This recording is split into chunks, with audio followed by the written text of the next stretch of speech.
Guys, corona virus का एक और नया वेरिएंट आ चुका है जिसका नाम है ओमिक्रॉन और WHO ने इसे the variant of concern declare किया है। बट क्या ये वेरिएंट सच में इतना खतरनाक है और हमारी वैक्सीन कितने इफेक्टिव हैं इस वेरिएंट पे, और आए दिन इस वायरस के नए नए वेरिएंट्स आखिर आ कैसे रहे हैं, इन सब के बारे में बात करेंगे इस वीडियो में। और इस वीडियो के एंड में आप सबके लिए एक गुड न्यूज भी है, तो मेक श्योर कि आप इस वीडियो को एंड तक देखें।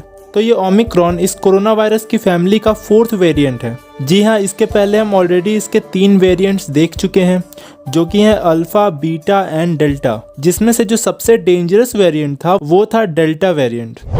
अब क्वेश्चन ये आता है कि आए दिन इनके नए नए वेरिएंट्स आखिर आ कैसे रहे हैं। तो एक छोटा सा प्रोसेस होता है जिसे हम कहते हैं म्यूटेशन। अब म्यूटेशन का सीधा सा मतलब होता है चेंज होना, बट इस चेंज वर्ड से ज्यादा कुछ समझ नहीं आ रहा, राइट? तो अगर थोड़ा और डीप में चलें तो म्यूटेशन का मतलब होता है डिसमिस एंड फिलिंग, यानी कि वायरस के सेल्स में से उसके कुछ पुराने पार्ट्स रिमूव हो जाते हैं और कुछ नई चीजें उससे अटैच हो जाती हैं, तो उसे ही हम कहते हैं म्यूटेशन।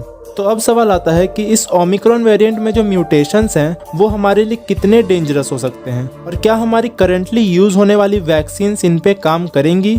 बट इससे पहले हमें थोड़ा सा ये समझना होगा कि ये वायरस हमें इन्फेक्ट कैसे करता है। तो हमारी लंग्स की बाउंड्रीज पर एक पर्टिकुलर टाइप के सेल्स प्रेजेंट होते हैं जिन्हें हम कहते हैं ACE2 रिसेप्टर्स, और कोविड के वायरस के ऊपर कुछ ऐसे राइज्ड स्पाइक्स होते हैं जिन्हें हम कहते हैं स्पाइक प्रोटीन्स। और जब ये वायरस के स्पाइक प्रोटीन्स हमारे लंग्स के ACE2 रिसेप्टर्स के साथ कनेक्ट होते हैं तभी हमारे लंग्स में इन्फेक्शन फैलता है। इसलिए जो हमारी वैक्सीन्स हैं वो इन्हीं स्पाइक प्रोटीन्स को टारगेट करने के लिए बनाई गई हैं। यानी कि जब भी वायरस बॉडी में एंटर करता है तो वैक्सीन की एंटीबॉडीज उन वायरस सेल्स के स्पाइक प्रोटीन्स से जाकर अटैच हो जाती हैं, जिसके कारण वो लंग्स के ACE2 रिसेप्टर्स के साथ कनेक्ट नहीं हो पाते और एट द एंड वो डेडली वायरस खुद ही डेड हो जाते हैं। बट कहानी यहीं खत्म नहीं हो जाती। रिसर्चर्स का कहना है कि इस ओमिक्रॉन वेरिएंट के स्पाइक प्रोटीन्स में टोटल 50 म्यूटेशंस हैं और जो हमारी करंट वैक्सीन्स हैं वो अप्रॉक्स 18 to 20 म्यूटेशंस तक ही काम कर सकती हैं।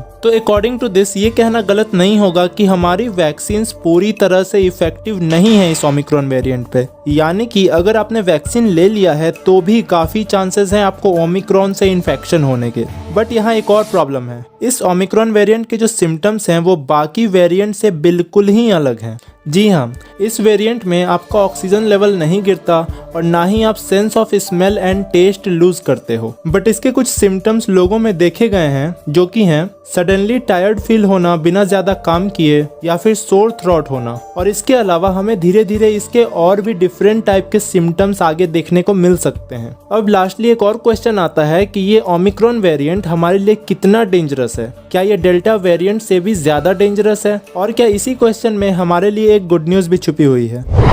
तो अब अगर थोड़ा सा पीछे चलें और डेल्टा वेरिएंट के बारे में बात करें तो ये अभी तक का सबसे डेंजरस वेरिएंट माना गया है, क्योंकि इंडिया एंड यूरोप के अलावा और भी कई कंट्रीज में ऑलमोस्ट 99% ऑफ इन्फेक्टेड पीपल को डेल्टा वेरिएंट ने ही इन्फेक्ट किया है और बहुत से लोग अपनी जान भी गंवा चुके हैं इसकी वजह से। तो क्या ये ओमिक्रॉन डेल्टा से भी ज्यादा खतरनाक है? तो अभी जहाँ तक हमें पता चला है इस ओमिक्रॉन में ज्यादा म्यूटेशंस होने के कारण ये लोगों को जल्दी इन्फेक्ट तो करेगा, बट ये उतना ज्यादा डेंजरस एंड डेडली नहीं है जितना डेल्टा वेरिएंट है। और अगर इसके 3rd वेरिएंट यानी कि डेल्टा को पूरी तरह से खत्म कर दिया इसने, तो ये हमारे लिए एक गुड न्यूज भी हो सकती है, क्योंकि इसके वजह से कोरोना वायरस का एक बहुत ही डेंजरस वेरिएंट दुनिया से खत्म हो जाएगा। बट अभी भी हम इसे पूरी तरह से ग्रांटेड नहीं ले सकते, क्योंकि ये ओमिक्रॉन अभी बिल्कुल नया वेरिएंट है और स्टिल हमारे पास इसके बारे में बहुत ज़्यादा इन्फॉर्मेशन नहीं है। बट हम एक चीज़ कर सकते हैं कि वैक्सीन के दोनों डोजेज हम टाइम पर लें, क्योंकि हमारी वैक्सीन भले ही कंप्लीट प्रोटेक्शन नहीं दे सकती हमें इस वेरिएंट से, बट कुछ हद तक हमारे लिए इन्फेक्शन के रिस्क को कम ज़रूर कर सकती है। और साथ ही साथ आप और कोविड के रूल्स को भी फॉलो करते रहें। और इसके अलावा अगर ये वीडियो आपको थोड़ी भी इन्फॉर्मेटिव लगी हो तो इस वीडियो को लाइक करें और हमारे चैनल को आप सब्सक्राइब भी कर दें। तो मैं चलता हूँ, सी यू, बाय बाय।